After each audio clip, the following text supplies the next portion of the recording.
Namaste. Welcome to this week's video in the Skillful Living series.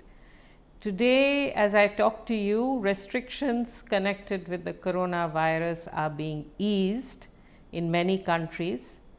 But I think it will be quite a while before these restrictions disappear completely.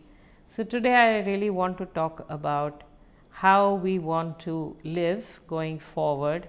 Do we want to make some changes in the way we've lived in the past, or do we simply want to go back to the old ways if and when we can?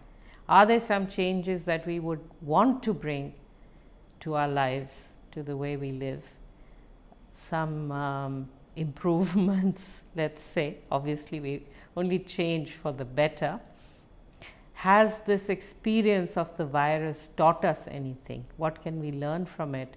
And how do we apply it to our lives today and in the future?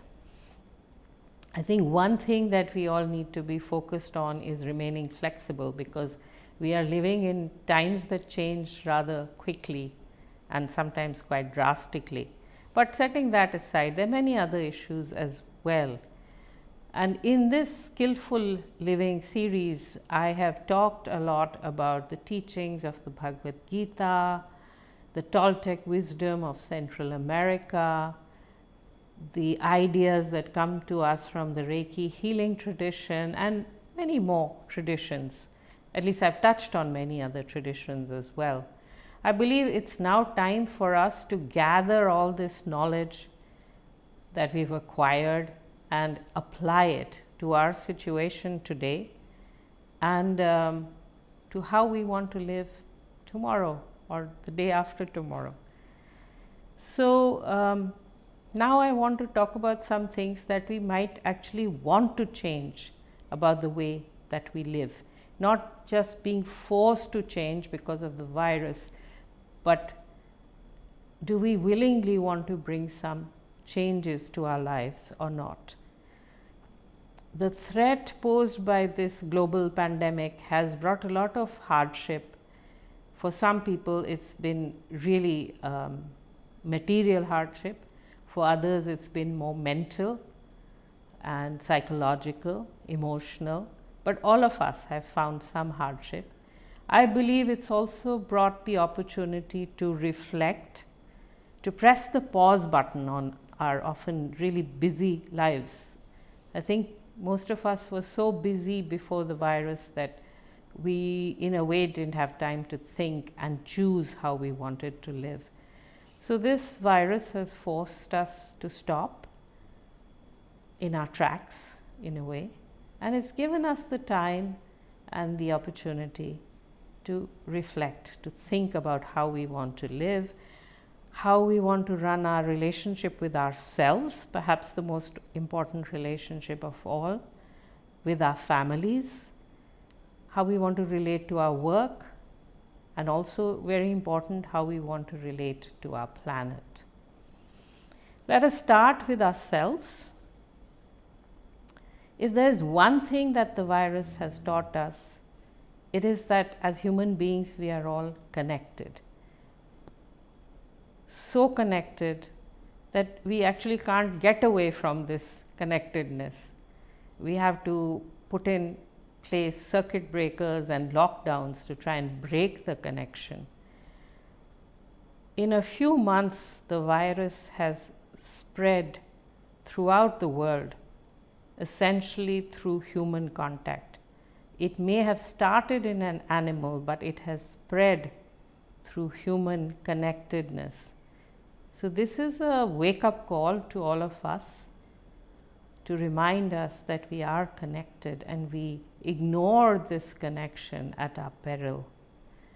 We have a choice to accept, to acknowledge, to see that we are all connected and use this information in good ways, in ways that benefit humanity, or we can continue to disregard this reality and keep trying to divide ourselves, divide our societies. And I think we may perhaps have to pay a price for that eventually if we carry on like that. Sadly, even today, we are seeing people othering others, people who look a little different from us. Superficially, they may be different from us, but underneath, at our essence, we are all human beings. But we see people dividing themselves into groups based on skin color or religion or social status, and it never ends well. So I would suggest it's time we started working on accepting one another with our superficial differences. Those differences just bring some variety to life. But essentially, let's accept our basic nature, which is human.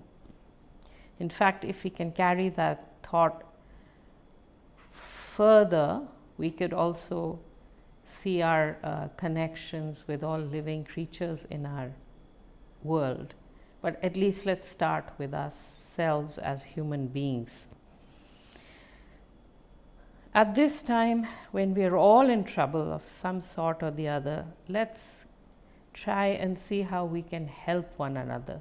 Despite the lockdowns or the circuit breakers or the social distances, we can still connect and we can still help. So let's do that. And if we ourselves need some help, let's also be open to accepting help from others. Talking of connections, I think it's also time we strengthened whatever connections we do have and we do accept, connections with our relatives, with our family members, with members of our household who may or may not be members of our family, and connections with our friends. So I think now that we've all gone through a period where, it's been difficult to meet friends, once again, it's an opportunity to think about how else we can connect. We are very fortunate to have technology at our disposal so that we can do voice calls and video calls even. But even once we get to a stage where we can go out and meet some friends, there may be others who are not living in the same city. I think it would be a good idea to continue to connect through voice and video calls, and not only WhatsApp messages and Facebook status updates. It's not quite the same kind of connection, is it? So let's value these connections, not just at a period when we are, feeling lonely or down, but all the time. We also need to look after ourselves. In fact, I started by saying that's, the first thing we should look at. So let's look at that now. I think many of us have already found ways to maintain some level of physical fitness, which is really good.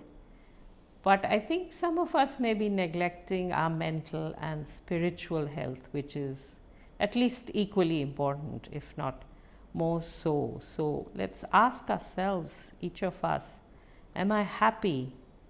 Am I at peace with myself?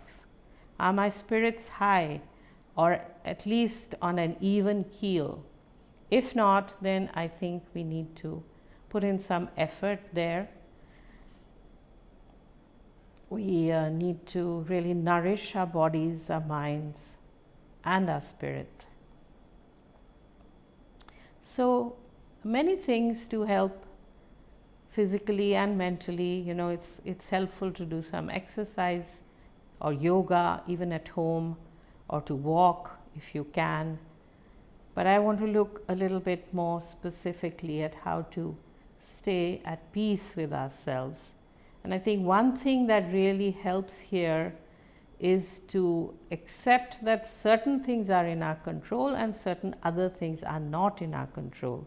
So if we can learn to exercise control where we have it in the most positive way, and accept what we can't control. This is how the situation is right now. For my own safety, the safety of my family, the safety of my community, perhaps I have to wear a face mask when I go out. Perhaps I can't go out very much at all. This is just how it is. So this is not in my the threat of the disease is not in my control. Of course, my actions are, but since the threat is very real, my actions should respond to that threat as well.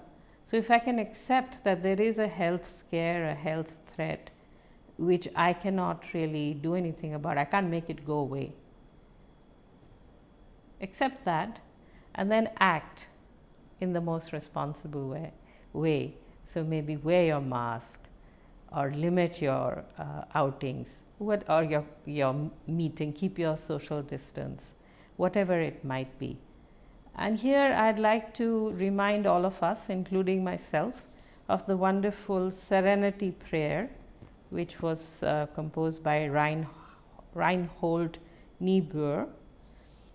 I'll just read out the Serenity Prayer. I'm sure many of you know it, but it's a good reminder. God, grant me the serenity to accept the things I cannot change, the courage to change the things I can, and the wisdom to know the difference. So look for something to help you find that serenity, that courage, and that wisdom. As I have said a few times before in this Skillful Living program, I believe the shortest route to inner peace and serenity is regular meditation or mindfulness practice. Essentially, to me, they're both the same thing. A daily practice of even 15 or 20 minutes will really help all of us, especially at this time, but this is something we can make a routine that we do throughout our lives, even if the situation changes, because it helps us to find peace and true happiness, lasting happiness. For those of us who are healers, I'm a Reiki healer, but there may be others who are listening who are healers. Please also add a short daily practice of healing for yourself and maybe sharing the energy of that healing, the positive energy, with your planet as well and everyone on it. So I would say calm your spirit with meditation and self-healing, if you can do that. Expand your spirit with compassion and kindness. Compassion and kindness are very good for the human soul.